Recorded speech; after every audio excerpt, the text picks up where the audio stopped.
Weekend Srinagar में northern command की इन्वेस्टियोर तकरीब मुनक्किद की गई। नॉर्दर्न कमांड के GOC से लेफ्टिनेंट जनरल उपेंद्र द्विवेदी ने शिरकत की। उन्होंने कहा कि 370 को हटाने और कोविड के बाद नए चैलेंजेस सामने आए हैं।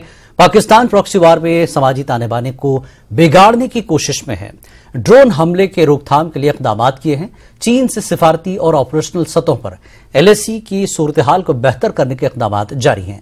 उन्होंने यकीन दहानी कराया कि मशरक़ी लद्दाख में LAC पर फिजिकल गश्त और तकनीकी ज़राए से गलबा हासिल किया जा रहा है और अपनी इलाकाई सालमियत को यकीनी बनाया जा रहा है। मुबारकबाद देना चाहता हूं कि इसमें आप लोगों का बहुत ही मुख्य रोल रहा है।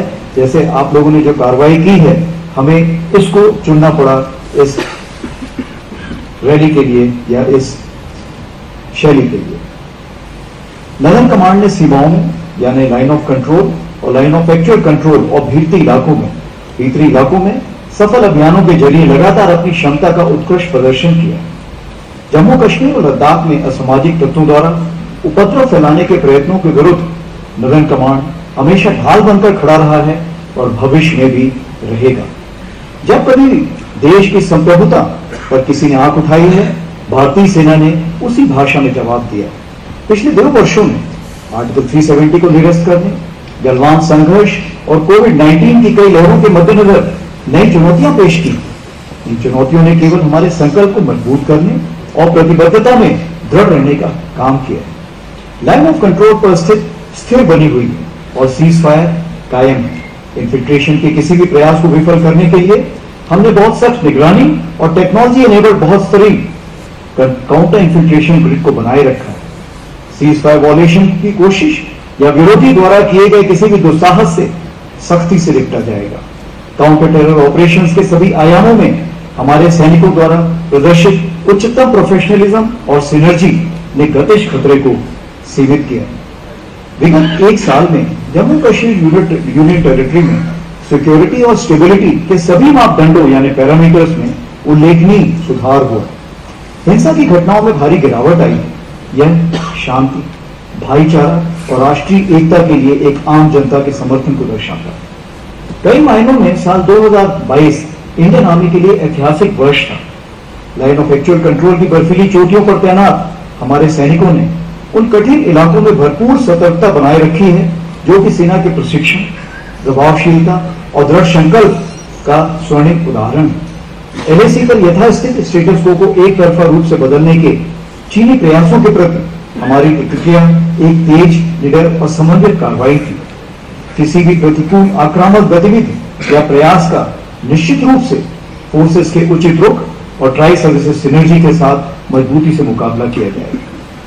डिप्लोमेटिक और मिलिट्री स्तरों पर भी LAC की स्थिति को हल करने के लिए गहन उपाय भी साथ साथ चल रहे हैं।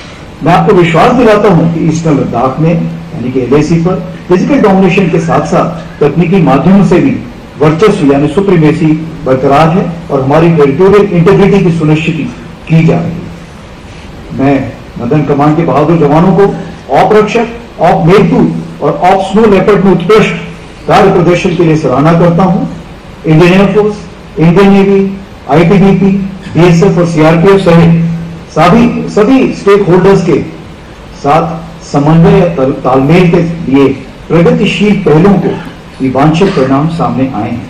मैं इस अवसर पर नॉर्दर्न कमांड के सभी रैंकों को आंतरिक और बाहरी सुरक्षा के मोर्चों पर विभिन्न चुनौतियों के लिए तैयार रहने के लिए प्रोत्साहित करता हूं। मैं ये दोहराना चाहता हूं कि हमारा झंडा हवा के कारण नहीं लहराता है, यह उन सैनिकों की अंतिम सांसों से लहराता है जिन्होंने इसकी रक्षा के लिए अपना बलिदान दिया। राष्ट्र संकट के समय यह तिरंगा हमसे की गई देशवासियों की आशाएं और हमारे ऊपर किए गए भरोसे को याद दिलाता है। इसी संदर्भ में मैं आर्म फोर्सेस की नई परिवर्तनशील अग्निपथ स्कीम के उचित रूप से कार्यान्वित करने हेतु और अग्निवीरों को मार्गदर्शन और उनकी पूर्ण क्षमता का सदुपयोग करने में आप सभी का पूर्ण सहयोग चाहता हूं। नॉर्दर्न कमांड की ऑपरेशन रेडीनेस को उच्चतम स्तर पर ले जाने में आप सबका सराहनीय योगदान रहा। सभी देशवासियों की ओर से मैं उन बहादुर सैनिकों और उनके आश्रितों एवं वीर नारियों के योगदान का आभार व्यक्त करता हूं, जिन्होंने देश की सीमाओं की रक्षा करते हुए और आंतरिक सुरक्षा चुनौतियों से लड़ते हुए अपने प्राणों का बलिदान किया।